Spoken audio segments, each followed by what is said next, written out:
Welcome to the show, everybody. My name is Mark Farzetta. This is the Farzy Show. It's presented by MyBookie, mybookie.ag. Lovely to have you along for the ride. For the live audience, my apology, we're about a half hour late today. Had a little computer issue while I was doing some of the editing and all that stuff of the sound bites you're going to hear today. This is wild to me. I was thinking about what was all said yesterday by Jalen Hurts, Nick Sirianni, and I just couldn't. I think I finally have described the perfect way, or found the perfect way to describe what's happening or what has happened to Nick Sirianni. This is the softest firing of an Eagles non-player. This has been the softest firing of an Eagles non-player since Howie Roseman was put in the broom closet. It dawned on me yesterday. I'm listening to Jalen Hurts talk about how 95% of the offense is new. Let's keep in mind the Eagles have an offensive head coach whose responsibility has been dwindling. Talked about learning Kellen's offense. Jalen Hurts did that yesterday. And when asked point blank, what have you noticed that's different from Nick Sirianni from last year to this year in terms of his working with the team? Jalen Hurts has he even talked to Nick Sirianni? Have him and Nick Sirianni even talked since exit interviews last year? That's the way it came off. And I really am trying not to panic about this team because I've had such high hopes for this team, and I think overall, talent should win normally, right? It should less Nick Sirianni hands-on should be a good thing, but kind of like I had with the thought of Howie Roseman being pushed aside and then being brought back at the time, I was like, what great general manager has ever been told, don't do your job anymore, do something else. Oh, wait, no, come back. How does that work out throughout the history of the NFL? Well, I wouldn't have guessed that 2 years later the Eagles would have won their first Super Bowl, so I guess it worked out. The Eagles went against conventional wisdom there. It worked out 2 years later. In fact, they won with the deepest team ever. That's backup quarterbacks, backup offensive linemen, all that. And now Nick Sirianni is being pushed aside without, I don't think, really the intention of making him a play caller again, or the intention of making him, devise the game plan again. This seems to be the way the Eagles are just going to go about their business. And hey, look, if it works, then we're all happy. But we won't be happy to fast forward even more into the future. If it works, the Eagles look like they could win a Super Bowl. They do win a Super Bowl or whatever. And then Kellen Moore gets a head coaching job somewhere else. And then you start the whole process again. And then your franchise quarterback has to learn a new system. Hey, look, in that scenario, the Eagles are in another Super Bowl or they're winning another Super Bowl. So generally speaking, in that moment, we're pretty happy. But sustained success is even more enjoyable than winning one Super Bowl. After that, you're like, let's win another one. And you're not going to do that if you keep on changing coordinators around your coach. This is not the conventional way to go about the business. And listening to Nick Sirianni yesterday and listening to Jalen Hurts yesterday just makes me go, what? I hate to say it's a fear because I didn't want Nick Sirianni back. I wanted the Eagles to make a change. And I would have been happier if they just would have made Kellen Moore the head coach. But there's that one thing that Nick Sirianni does that the Eagles, Jeffrey Lurie and Howie Roseman, find more valuable than anything, which is the head coach allows Jeffrey Lurie and Howie Roseman to have their sandbox. And occasionally they invited, in this case, their head coach, Nick Sirianni, to play in that sandbox too. And you can stay in the sandbox. You can keep the title of head coach. But as far as game planning, play calling, obviously, that's all going to go to whoever the offensive coordinator is going to be. In this case, Kellen Moore. It's so unbelievably unconventional what the Philadelphia Eagles are doing. And yesterday was the first buzzkill I've had in this offseason with this Eagles team. This is the closest I have felt, not that I'm at the level, but the closest I've felt to the negative side of things surrounding the Philadelphia Eagles. Even Hassan Reddick I felt a little bit better about since he's holding out. in New York, and Robert Saleh didn't know why. That's with Hassan Reddick not being brought back. That wasn't cool. I was expecting Jason Kelce. I knew it was up in the air, so it wasn't a shock when he was retiring. Fletcher Cox was the same thing. I thought he was going to retire, so it is what it is. But listening to this yesterday, like you have a guy who's the head coach of your football team, and nobody knows what he does. On a lighter, we'll get into that. We'll let you hear from Jalen Hurts on it, and maybe you won't be as confused as I am, because I am just utterly confused about what this is. And the only way I can really describe this is when Howie Roseman was pushed aside for Chip Kelly, especially in the final year of Chip Kelly. This is the closest thing to it. It's not the same level. I'll admit that, but it's the closest thing to it. Don't do that anymore, but you're still going to have the same title. That doesn't make a lot of sense. And let's not forget, the Eagles actually went GM-less for a while. I think after Chip Kelly, Howie came back to not have the title of GM. I don't think Joe Douglas got the title. Maybe no. I think Joe Douglas did get the title of GM. Then I think after that they went back to Howie after Joe went to the Jets. I think that's the way that went down. So yeah.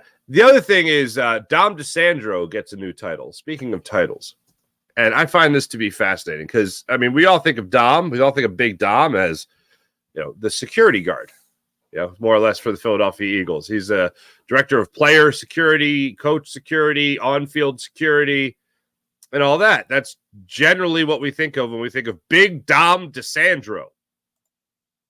And now Big Dom's got another title added to his name. Here it is officially for the Philadelphia Eagles. They released an email yesterday. Title changes for the football team. They got a whole bunch listed here, okay? Football operations. Dom DeSandro is the second name listed here. Under football operations. Senior advisor to general manager is the first thing that's there. Senior advisor to general manager. That's the first time I'm seeing that. Senior advisor to general manager sounds like he's like out on scouting, missions. Now, his version of scouting is probably background check, so maybe that's what it's in reference to. But when I think of a senior advisor to the general manager, I think of like Ruben Amaro Jr. under Pat Gillick. Like a guy that's actually helping with, hey, we should draft this guy, we should draft that guy. Maybe Dom's doing that, but not in the sense of, I like his 40 time. No, it's, hey, that scuffle he got into, it wasn't that big a deal. You could draft this guy. That's kind of the way I see it. So that just to see that, I found interesting. The other was chief security officer. Not a surprise. And then this one, game day coaching operations. Game day coaching operations. The way I like to describe that is this. It's like, have you ever been at a party with your significant other and they've maybe you've hit your stride. Maybe you're really yucking it up with people. Maybe you're telling some great jokes, telling some great stories. You have a nice audience. Maybe that's happened. Or maybe you've just been out with your small group of friends and you've hit your stride where maybe you had a couple drinks, you're feeling loose, you're feeling good. You're not hammered by any means. I'm not putting that on you. I'm just saying you're having a good time. And you've started to act up a little bit. Maybe, I don't know, maybe this hasn't happened to you. Has your wife, your significant other ever gone, Mark, reel it in a little bit, okay? That's Dom DeSandro to Nick Sirianni. I think that's the way they're going to look at Dom DeSandro and Nick Sirianni. Like, Nick, you don't need to yell at the official right now. Nick, you don't need to yell at the other team. Nick, you don't need to yell at Kansas City fans. See ya, Nick. Yeah. Is that what game day coaching operations is? It sounds like you have a coaching coordinator. Just like you have an offensive coordinator, defensive coordinator, now you have a coaching coordinator. Nick, yeah.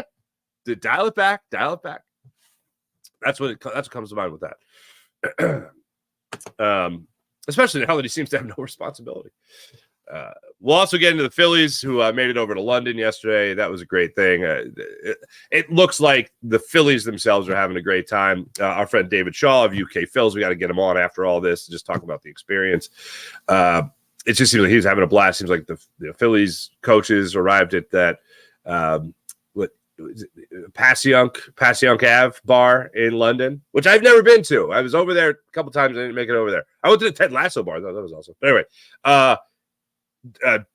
Rob Thompson, the coaches showed up there. It seems like everyone's having just a ball. From the pictures fans have been posting, friends of mine have been posting, looks like everything is just a giant party over there. And I'm really looking forward to tomorrow when the Phillies are back in action and then hopefully take it to the New York Metropolitans, who have won 5 of 7. And the Phillies just continue to to win games. That's a lot of fun, right? So I look forward to it. But it does look like a party.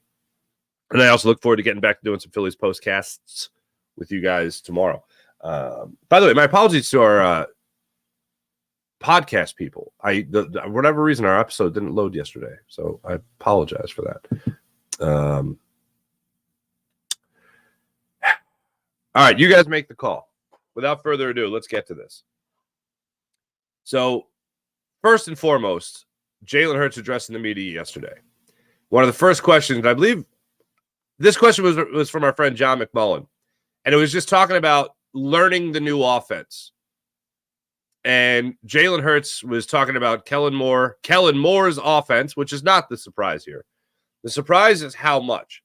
Now, keep in mind, this is 24 hours after, at the time that Jalen Hurts made these comments yesterday, it was 24 hours after a guy like Dallas Goedert was just on the microphone and asked about, different things. Hey, what's different? And he's like, football's football. Generally speaking, football's football. You just go out there and you play football. It's football. Football's football. But for the quarterback, 95% of what he's doing is different. Jalen Hurts with a quote that went viral yesterday. Right now it's been a lot of new inventory in. Majority of it, probably 95% of it being new, and so it's just been that process, and it's been a fun process because you get to see what works for other people. And the number of coaches that I've had since I've been here, I've been able to take in a lot of new knowledge and new understanding. And so I think the goal coming in was to, learn Kellen's offense and master it. And I think that's been a process. And I think by the end of it, I want it to be mine and have it in my own way. I think that's kind of a credit to, again, the lack of continuity with that, and it being a thing where I've kind of had to take all these new things and new voices and still go out there and be successful and efficient. And so I think that's exactly what's going to happen again. 95% is really high. Are you surprised it's that kind of wholesale change? Well, no, I'm not. But I think bigger picture football, a lot of things are similar, right? Like everybody, you can look on the internet and see, okay, well, these guys are running this play or whatever. But, you never know what that player is being coached to do. You never know how they're being taught to do it, how to execute it. And so that's exactly what makes a difference.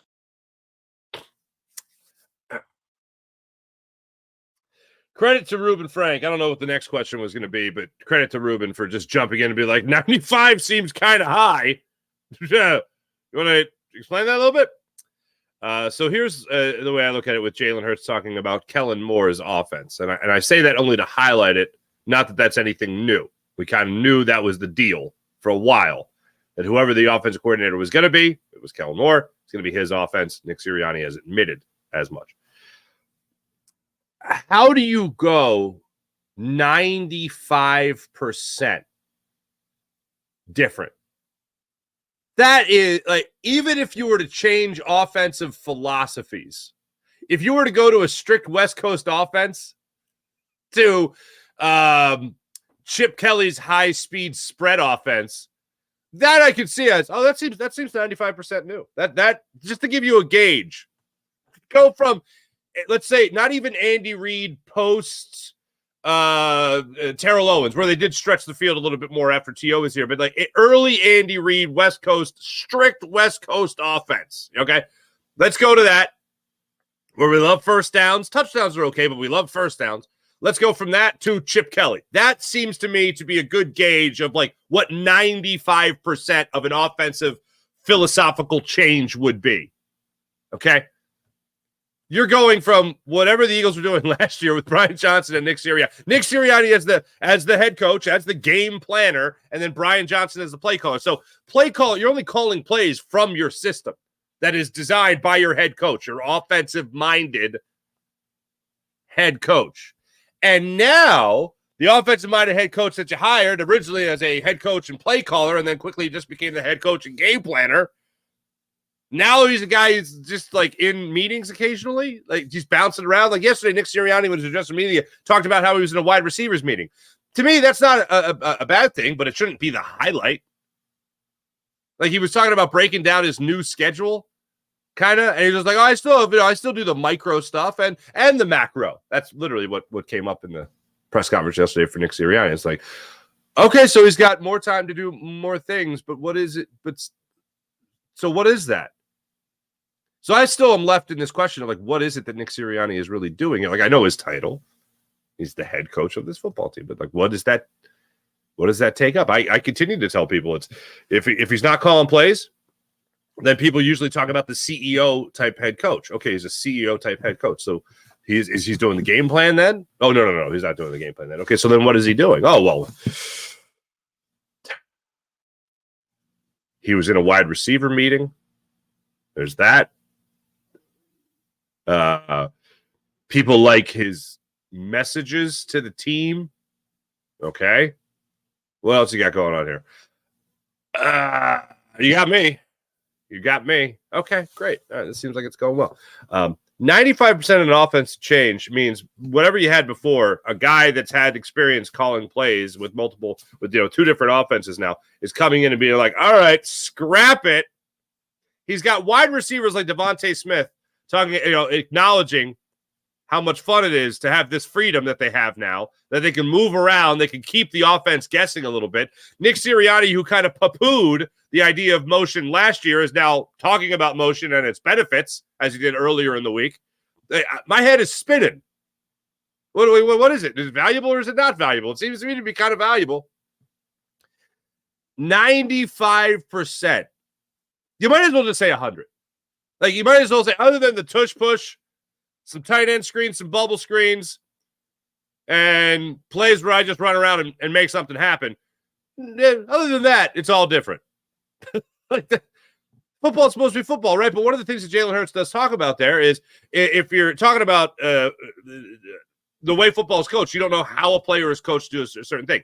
I've had this argument with players before, and it's the only argument where someone like me, who did not play in the NFL, well, played freshman year in high school, can have some footing against someone who played in the NFL.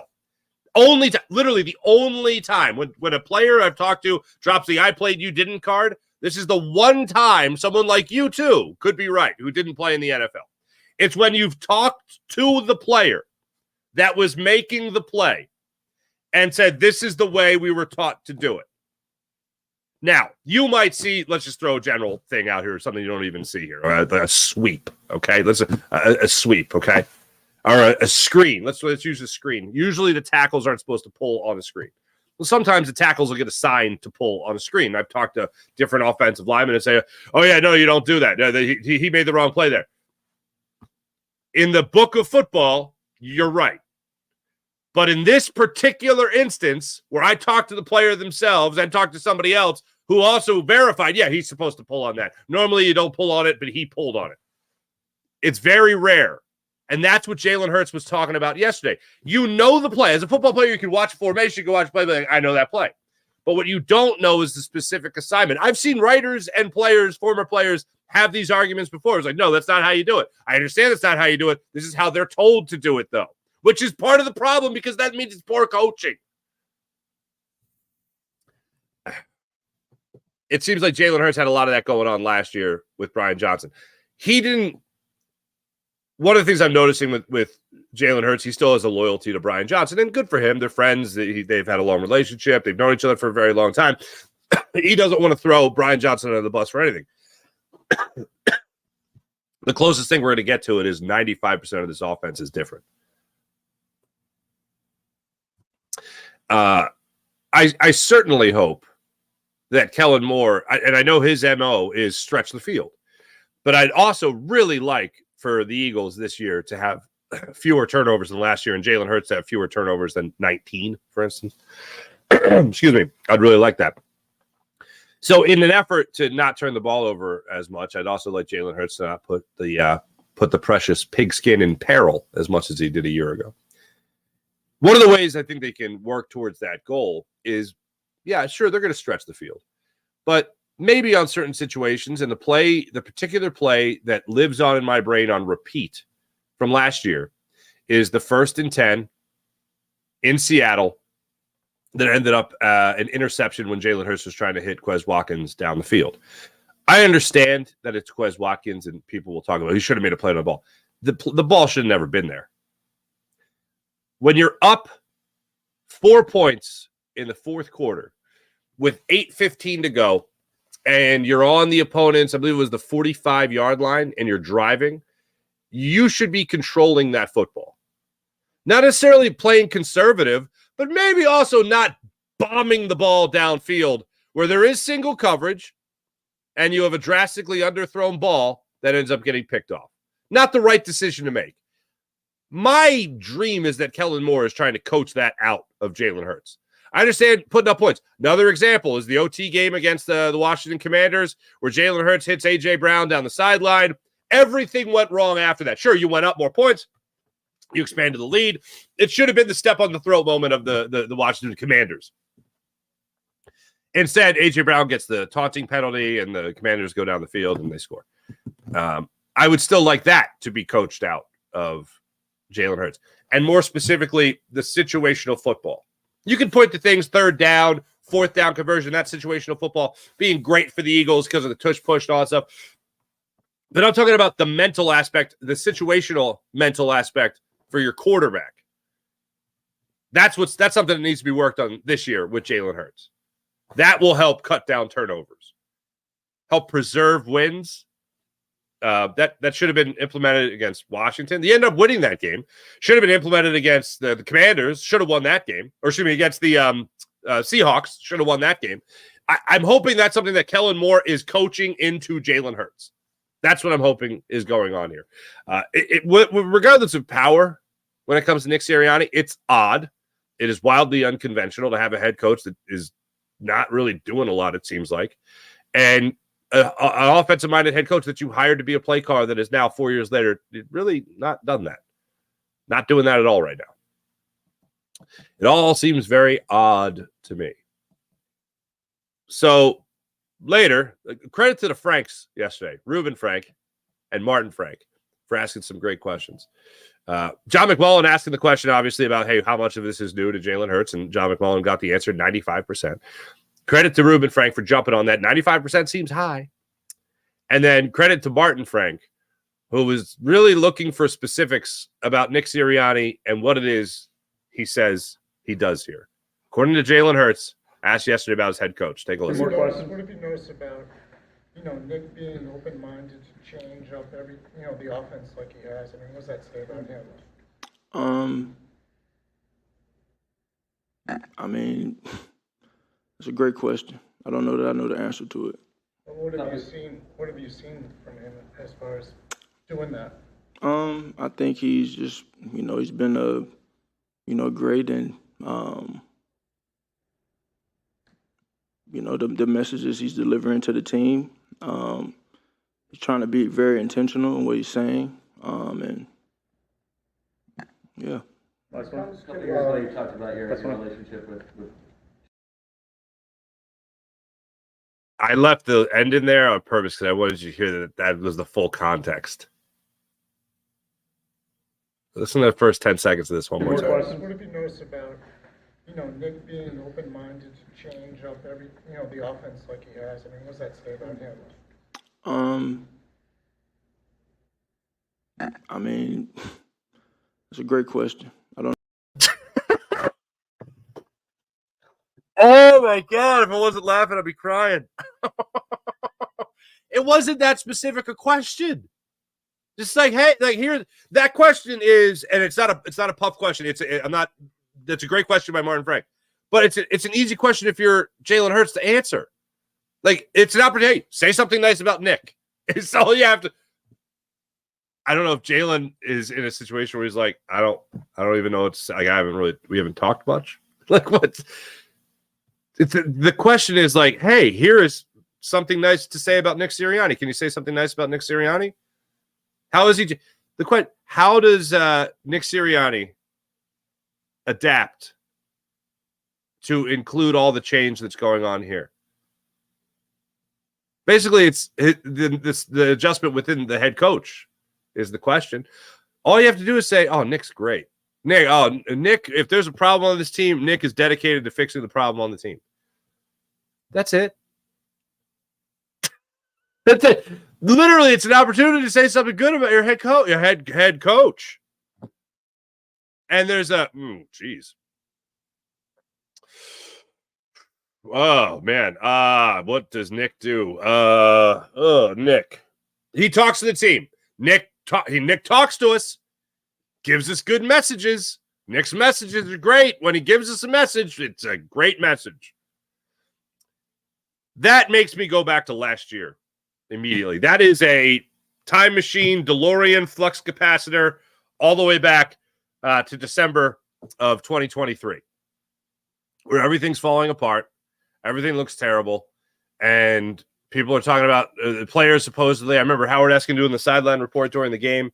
Howard Eskin talking about how, Nick Sirianni's message to the team, win this game. Win this game. Oh, when players are focused, win this game.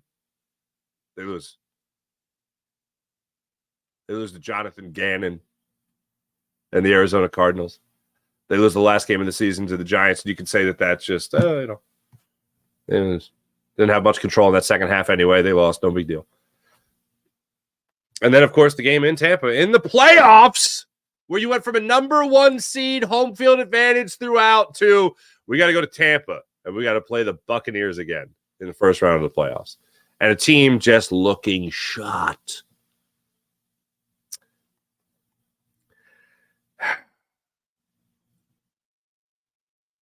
The comparison I bring up with Howie Roseman, that ended with the Eagles winning a Super Bowl 2 years later. Howie go in the broom closet. 2 years later, they win a Super Bowl. I don't know how this ends with Nick Sirianni, but I know it's extremely unconventional. And I don't know of any instance, and I'm still racking my brain. I've been looking over stuff. They don't fire head coaches for coordinators unless it's during the season, which means things have gone terribly. So if this Eagles team is going to lose and they're going to be, what can they be, 1-3, 1-4 before the bye week? If they're going to be in that realm, then yeah, you fire the head coach. And Kellen Moore becomes your head coach, and then he's running the show. And then probably Nussmeier becomes your offense coordinator with Kellen Moore calling plays. It's insane to me that I'm almost rooting for a bad start to the season just to get the stink of this Sirianni switch up out of the way. Your quarterback couldn't even say a nice thing when asked about the inclusiveness, the versatility, the embracing of change of his head coach in Nick Sirianni. That is not a positive. Look, literally, Howie Roseman got stripped of a title, got a new title, new office, everything. That is far more drastic than this Nick Sirianni thing, but this is the closest thing to that the Eagles have had since letting Chip Kelly go. It's insane. Oh, excuse me, since giving the power to Chip Kelly in his final year here of being the head coach. That's what the Eagles are dealing with right now. And it is pretty crazy to me that up until this point, a lot of things for me were very positive, and they still are. Like, I still expect the Eagles to have a good year. I just don't know how they get there. When you have this kind of setup, I mean, plenty of teams around the NFL, they have powerful defensive coordinators, powerful offensive coordinators. They have a head coach that is that CEO, but I don't even go down that road with CEOs because John Harbaugh didn't start out calling plays in Baltimore. He was the CEO guy from the start. And he's won a Super Bowl. That also kind of helps his image. He's had sustained success for a long time in Baltimore. I mean, that's one of the first people I really think of when I think about CEO type of. Dan Campbell isn't calling plays in Detroit. He's just a hard-nosed guy, and there's no doubting who's in charge there. But offense coordinator has the offense, defense coordinator has the defense, and the coach obviously has input. Nick Sirianni has had dwindling responsibility. That's the biggest difference.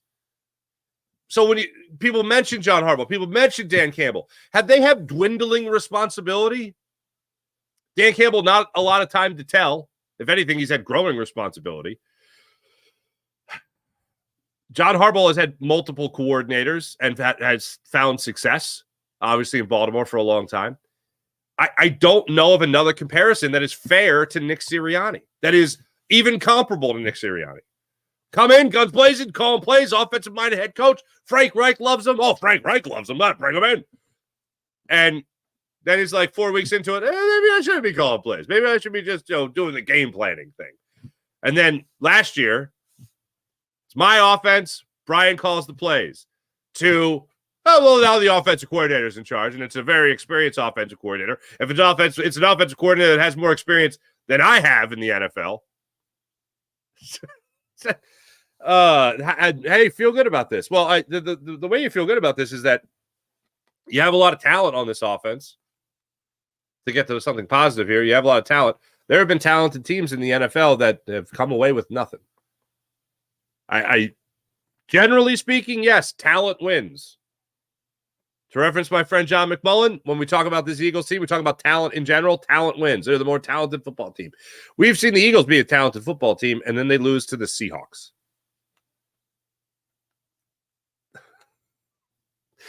Talented football team that lost to the Cardinals. Talented football team that could not even hang with the San Francisco 49ers when they came to town and humbled the Philadelphia Eagles in blowout fashion. Talented football team couldn't hang with the Bucs in the playoffs last year. They were talented. Not nearly as talented as they are now, especially on an offensive standpoint. But I bring all those games up to tell you coaching matters. It's not nothing. It's not nothing. You can have all the talent in the world, but if you're not putting those players, if you're not putting that talent in the best possible position to make a play, then it's all going to hell in a handbag. And it's something that I hope the Eagles can overcome, quite frankly. Having a head coach that's just there to be the rah-rah guy. I mean, think about the first thing that Jalen Hurts said when he could finally find a compliment. It was, Nick has a good message. All right, everybody, work hard. Be a flower.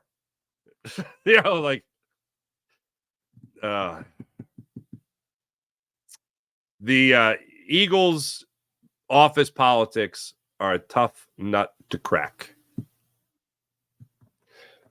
But hey, if you're like me, you didn't want Nick Sirianni here anyway.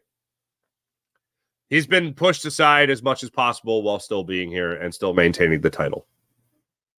But the thing that really came to mind yesterday, and I was talking with Dan Silio, who was interviewing me yesterday. We were talking about the Eagles, obviously, and he said, we were talking about Nick Sirianni's power, and I said it's the closest thing to Howie Roseman's broom closet since Howie Roseman's broom closet. It's the closest thing to that. It's not that, but it's the closest thing to it. Go Birds, baby. Go Birds. Philadelphia Phillies are back at it tomorrow, 1:10 in London Stadium.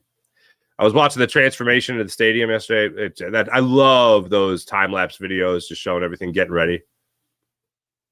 As a suburban dad now, I envision that's me in the backyard. Like I want the overhead camera of me, pruning the hedges, showing the great advancements making in the backyard. But it really does look like the Phillies are having a ball over there, mingling with the fans. Looks like the fans are having a great time over there, experiencing the great city that is London. And I hope the Phillies lay a huge whooping in London. I just really hope it's not even a game. I was thinking about, what's the crowd going to be like? Obviously, there's going to be a lot of Philly fans. Obviously, going to be a lot of Mets fans. But, when you talk about the fans in London, I would assume they're going to be more for New York than they're going to be for the Phillies. I just have that assumption. New York, is obviously the more popular American city. Philadelphia doesn't have a great history with London. Know what I'm saying? And yeah. Although I walked by the place when I was in London, I walked by the place where they made the Liberty Bell. That was cool. And for you Yankees, that's where they made the Liberty Bell. I'm like, oh, cool, go Birds. All right, anyway. Yeah. All right, let me tell you about the great people at the Gametime app. Download the Gametime app to your phone, create an account, use promo code Farzy, and get up to $1,000 redeemable cash bonus. Why do I do these sponsors back to back? I should separate it with PHL Sports Station. Gametime app. Download the Gametime app to your phone. Speaking of games in London, for instance, speaking of games you want to go to, download the Gametime app to your phone, create an account, use promo code Farzy, and get $20 off your first purchase on the Gametime app. Want to go to the concert? Want to go to the comedy show? Gametime has you covered for that as well. Download the Gametime app to your phone. You'll see all they have to offer when it comes to your own personal seat view. The seat you want to buy gives you a panoramic view, so you know exactly what you're buying before you buy the ticket. Also, all-in pricing. This is fantastic. There's no ticket shock, sticker shock. When you go to check out, those $20 tickets don't all of a sudden become $30 because of some wildly inconvenient convenience fee. Gametime app is where it's at. Download the Gametime app to your phone, create an account, use promo code Farzy, get $20 off your first purchase. They also have flash ticket deals, last-minute ticket deals, even ticket deals for an hour after the event starts for mega huge savings with the Gametime app. So download the Gametime app to your phone, use promo code Farzy, and get $20 off your first ticket purchase. How about MyBookie? MyBookie.ag. Download the MyBookie app to your phone, create an account, use promo code Farzy, and get up to $1,000 redeemable cash bonus on MyBookie. MyBookie.ag. How about PHL Sports Nation, Philadelphia Sports Nation, enhancing your Philadelphia sports fan experience across all social media and blogs? That's PHLSportsStation.com. Before we get into the chat check, one more title change worth noting for the Eagles. Connor Barwin, head of football development and strategy. There we go. Way to go, CB. Way to go, CB. Let's get into the chat check. Dying to know what you guys are thinking about this Eagles team. And what the hell is going on? CZ, what's up, CZ? What's going on? Good morning to you. Sean Kilrain, what's popping? IBH, good morning, everyone. Sean Gillespie, good morning. Mad Mike, you sandbagging SOB. Is this the actual Mad Mike? How do I know it's really you? Say something negative. Howie Roseman should be back in the broom closet. It is the real Mad Mike. Okay, there we go. What's up, Mike? This team is barely going to make the playoffs. This is the real Mad Mike. Yeah, it is the real Mad Mike. It's hard to believe Sirianni used to be an offensive coordinator. He was an offensive-minded coordinator for an offensive-minded head coach. I've said this before. Pat Shurmur. Pat Shurmur was the offensive coordinator under Chip Kelly. If you're an offensive coordinator under an offensive-minded head coach, and the offensive-minded head coach calls the plays, this is the first time I think I used this phrase. This is all the way back then. What is it you say you do here? Really? Sean Kilrain. So in other words, offensive coordinator Kellen Moore has all the juice in Philly, Farzy. That is correct. He's got all the juice.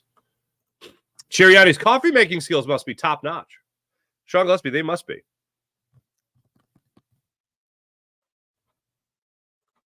IBH, they must really like Sirianni's people style. I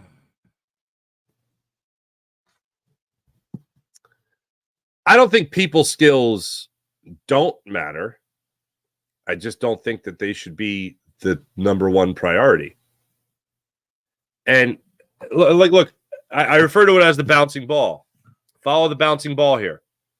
It's not just that Nick Sirianni doesn't call plays.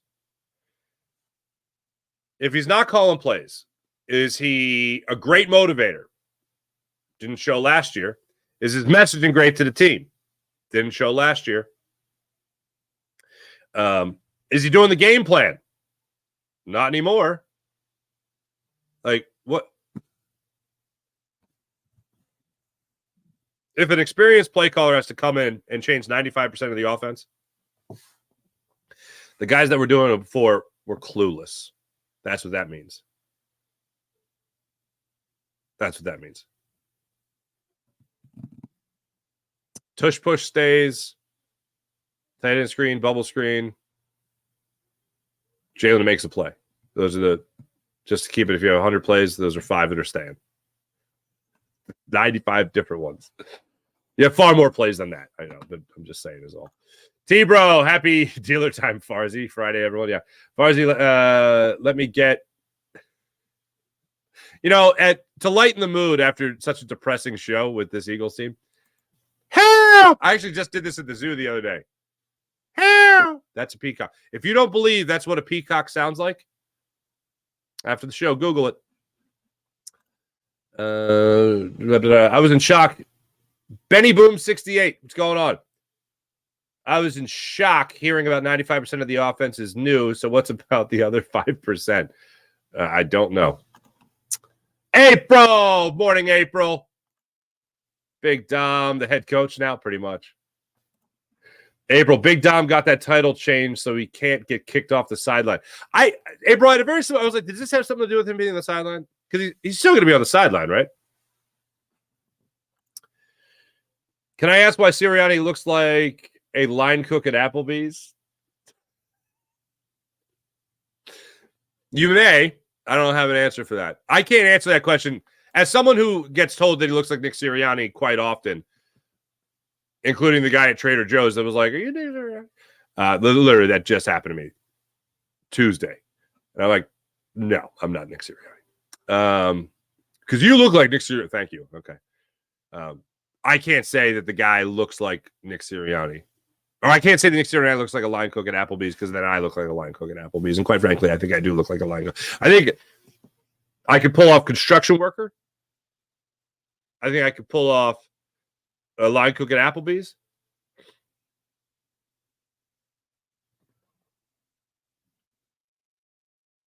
Maybe someone who runs an art store. I don't know. An art supply store.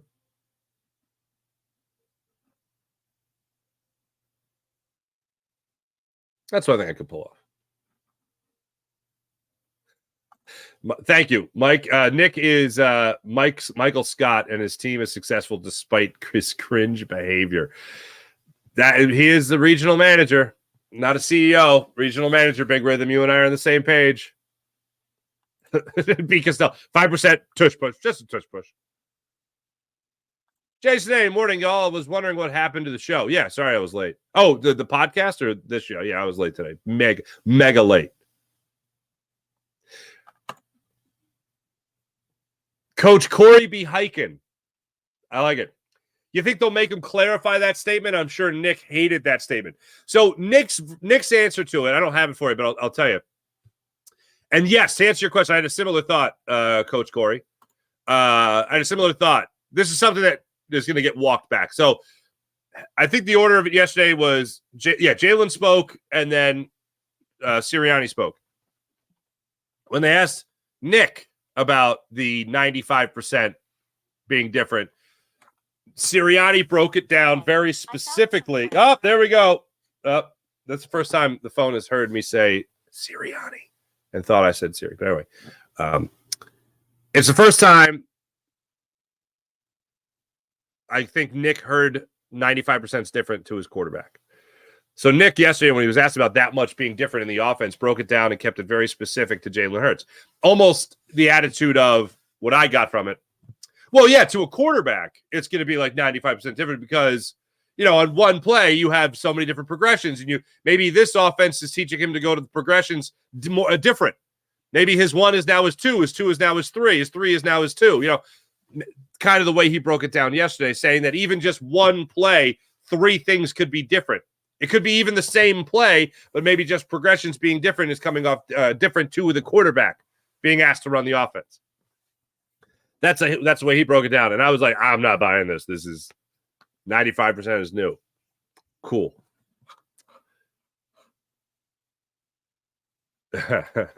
What is it you do here, Nick? We're still asking the question. Stuff. He's doing stuff. Shungle SB. Babysitting players, kids, and families is another Sirianni job. I see, Dog. Your first mistake is believing what they say at these pressers. Why would this be a lie? You don't believe Jalen Hurts here? Why would Jalen Hurts say? Because the idea of them lying means to skew to the positive. They're lying to cover up a negative. If they're lying, why are they highlighting a negative? I don't understand why you would say this is, believe. Like, if it's a head coach talking about game plan, scheme, or even post-game press conferences where they're not throwing a player under the bus, that 1,000%, I don't believe everything they're saying.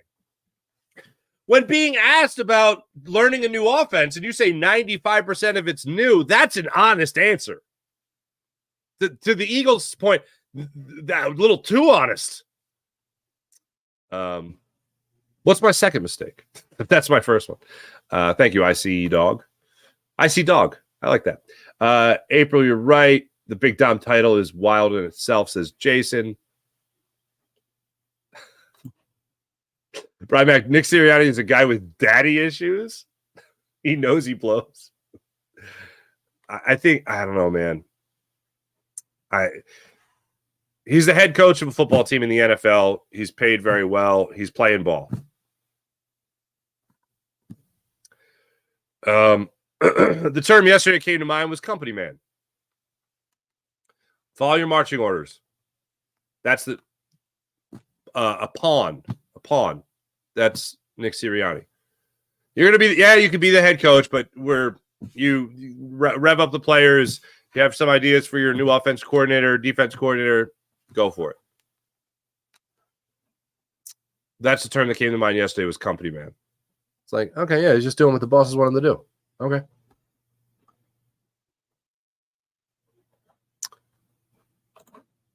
Riley Rackus. If Kellen Moore has a brain, he will read option our way to the Super Bowl. Seems to be when Jalen's is most comfortable. Jay say, did you see Jalen's haircut? His barber messed up his hair? What? On. Right now it's been a lot of new inventory in. Majority. It is a little uneven. Hold on, do I still have? I don't have it anymore. Damn. It is a little uneven. Does Jalen Hurts wear a toupee now? That's funny. Good eye, Jason. I did not notice that.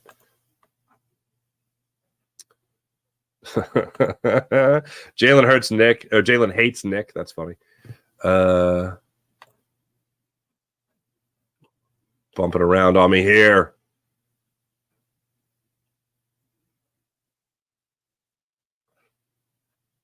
There we go. Nick is a good coach. Y'all are tripping. The guy will fight a fan. Oh, I agree that he'll fight it. Here's what sucks. I actually like Nick Sirianni. But evaluating what the Eagles are doing with the head coaching position is where it kind of rubs me the wrong way. That means that Nick isn't open-minded at all. Oh, boy.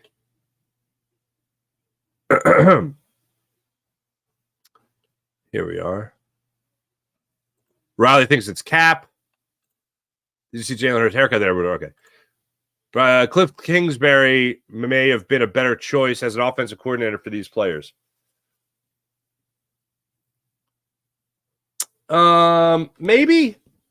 He might have been a better offensive coordinator for Jalen Hurts, being more familiar with the read option, more so than Kellen Moore is. But I'm still happy with their hiring. Cliff Kingsbury to me is, if it was up to me, I would have gone with Kellen Moore over Cliff Kingsbury.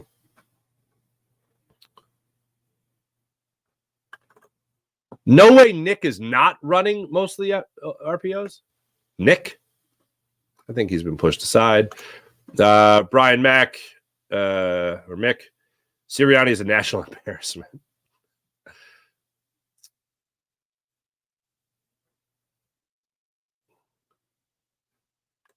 Sean Kilroy, can't wait to see what and how Sirianni approaches this season. I think he's just going to approach it as the mental health coach, mental strength coach.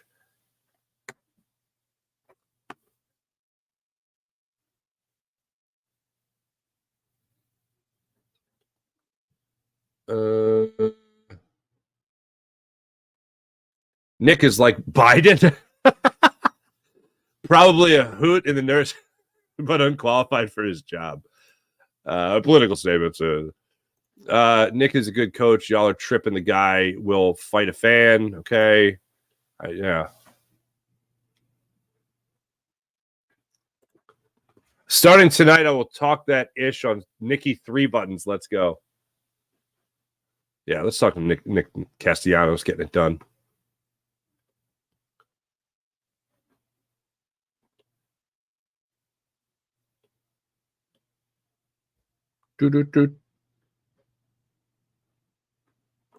Stan, it doesn't matter. Sirianni is the guy formerly known as a head coach. He should sit with Mike Trout on game day. That's a great suggestion.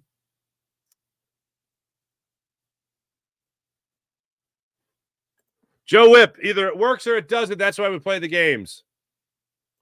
Oh, Joe, you've been to London Stadium. Not great. I wonder how it is when changing to a baseball stadium. Johnny J, what's going on? That Jalen Hurts presser was worrying. If we don't dominate and end up going like 1-3 and they look horrible, you fire Sirianni and promote Kellen Moore. A part of me wants it to happen. I agree. Part of me wants it to happen as well. Big Rhythm. Farzy, what's your take on the NFL botching playing of Brazil game? Picking two green jersey teams.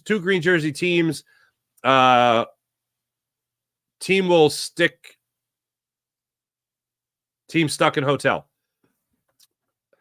I don't think playing in Brazil is a good idea. Look, I've never been to Brazil. I can't tell you anything about Brazil. Never been there.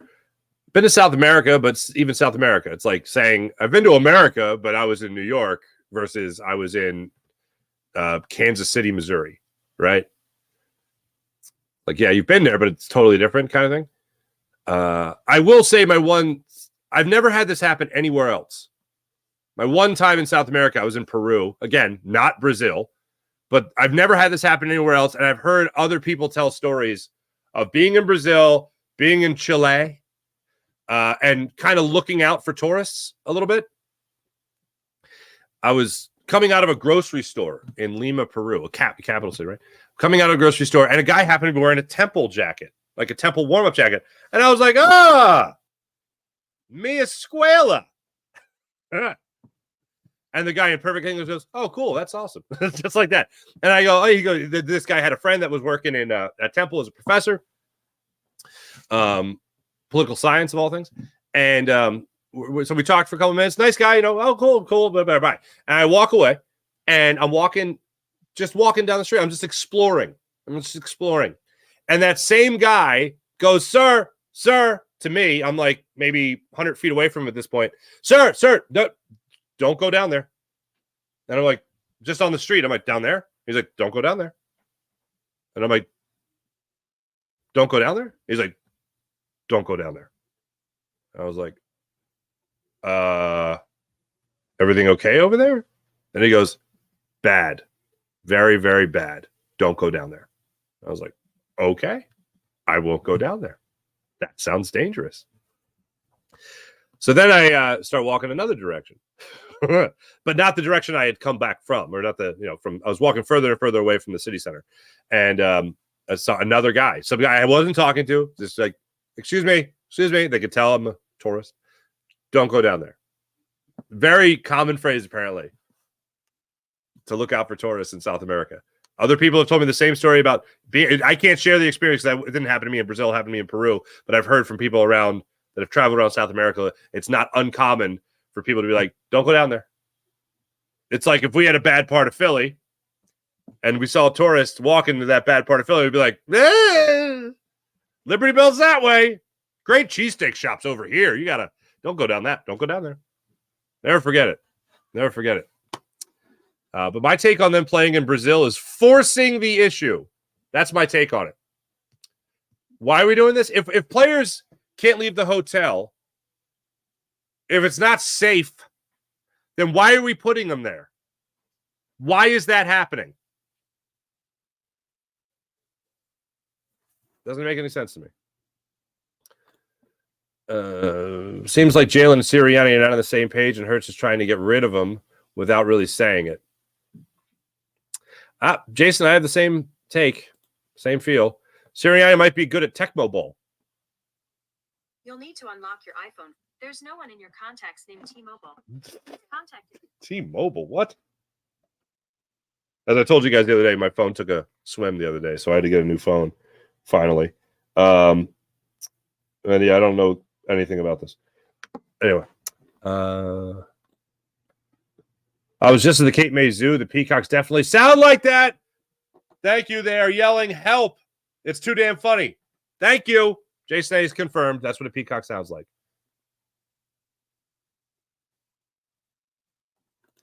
Wait, what? Charles Dead. If in the Dawn of the Dead remake, Mekhi Phifer asked the guy who TF he is to be the leader. How is he qualified? And he said he worked at Best Buy. That's Nick Sirianni. That's great. Celio's a fan of the truth. That's what Sills is, Keith. Keith Moody, good to see you, bud. Ryan Garrison, it drives me absolutely crazy how many times Nick Sirianni says, right, when he has his press conference, laugh out loud. I don't do a Nick Sirianni impression as much as I do a little bit of a Nick Sirianni impression.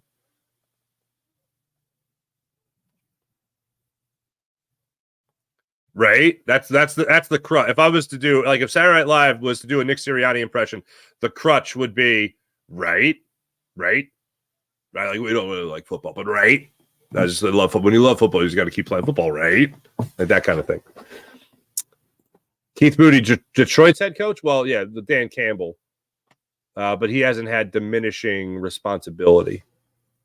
And he walked into being the CEO type head coach. Like that's what he entered in.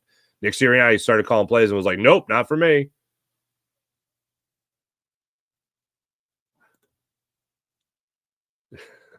Shape up Jalen's hair. It's a good toupee on Jalen. Probably cost $10,000. Sirianni going to be burning sage. April, I think that the NFL is leaving fans out to dry. Got all the security for the teams, but they want people to wear team colors. It just doesn't seem like a good idea. I don't see an app for that. You'll need. Good Lord. Back off, lady.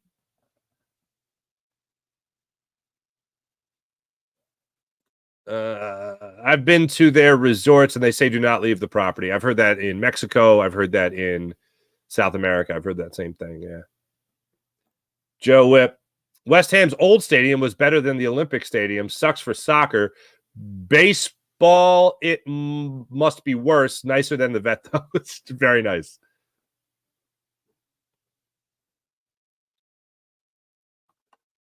Oh, shout out to the guy that saved your life. Yeah. I will say, when I got back to my hotel, I was out on the balcony and I was just kind of like looking over the city. And I had a belly full of roasted pollo and papas fritas. And I was looking out over the city and I was like, oh, that's the grocery store I was at. I could see the grocery store on the other side of the river. And I was like, looked a little bit past. And it was like, you know the scene in Lion King when Mufasa is talking to Simba and he's like, everything the light touches is our kingdom. And Simba's like, what's over there, Pops? That's exactly what Simba sounded like. And we must never go there. Like that. That was kind of like that. I was like looking out over there. I was like, oh, what's that over there? And I'm like, I should probably never go there. And then I was like, oh, that's where the guy was like, don't go there, sir. Don't go down there. He matumboed me. He gave me the one finger wag. Don't go down there. No. That's what he gave me. Yeah. Shout out to the guy who saved my life. He did save my life. Dion. Sil's just spitting what he thinks, man. Wait, what? The reason Farzy all about the Benjamins? What? Big Rhythm, the dumbest thing is it's common knowledge down there. Green is a problem, and the NFL picked 2 green teams to start. Yep, pretty much. Pretty much. Sean Gillespie, Lion King voices. Yeah, that's right. That's what you come here for. What's over there, Pops? Anyway, I make myself laugh. That's important. All right. Hey, let's get to the morning rush brought to you by Sky Motorcars, skymotorcars.com. Phillies, they're off again today. I'm sure you'll be seeing lots of piping hot content from over there. Make sure you guys, let's see, it's a 1:10 start time. Make sure you understand Sunday is 10 o'clock start time for the Phils over there.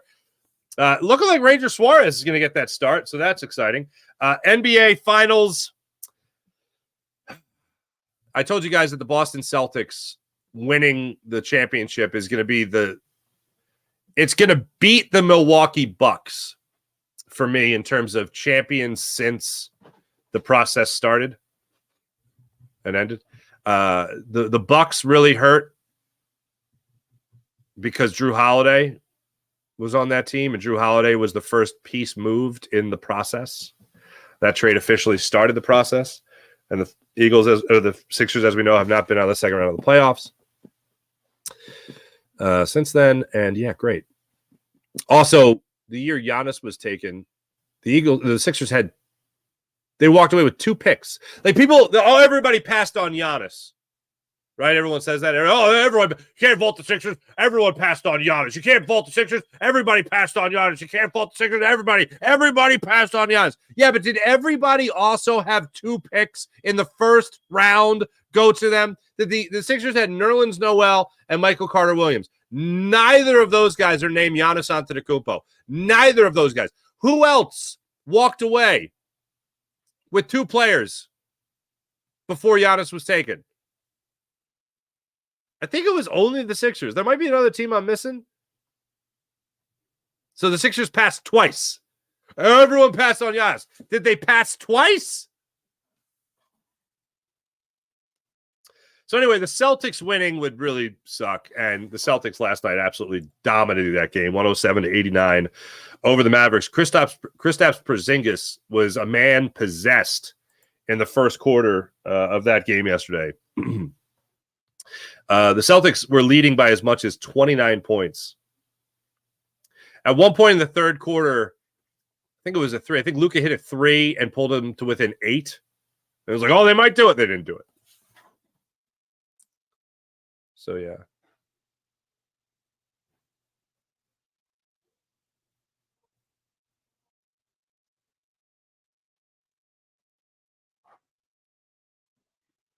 Oh, the league is all about the Benjamins.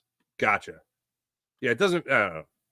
If it's not safe for fans, if it's not safe for the players, why are we doing it? Oh, because Roger Goodell's goal for global expansion. Not great. Thanks for watching. Thanks for listening. You guys are fantastic as per usual. Eagles now break until training camp. So this is how they leave us. Hey, what does Nick Sirianni do? Should you say something nice about Nick? I like his message. We'll have that to dine on for the next 6 weeks. Good times. Thanks for watching. Thanks for listening. My name is Mark Farzetta. This is the Farzy Show. Happy Friday, everyone. Hope you guys have a wonderful weekend. I'll be doing your Locked On Phillies postcasts from a little place called Sea Isle City over the weekend. I'll be having my fun down there. Thanks for watching. Thanks for listening. Make sure you guys like and subscribe to the Farzy Show YouTube channel. Make sure you guys like and subscribe to Jacob Media YouTube channel. Make sure you guys like and subscribe to the all-new Locked On Philadelphia, Locked On Sports Philadelphia YouTube channel as well. It's Locked On Sports Philadelphia, where yours truly reacts to every Phillies game right after the game on your Phillies postcast. So make sure you like and subscribe to Locked On Sports Philadelphia as well. Thanks for watching. Thanks for listening. Catch you guys Monday morning. And also catch you guys tomorrow afternoon, late afternoon, after the Phillies take care of business against the New York Mets on Locked On Sports Philadelphia. See you guys then. Have a wonderful weekend. Bye.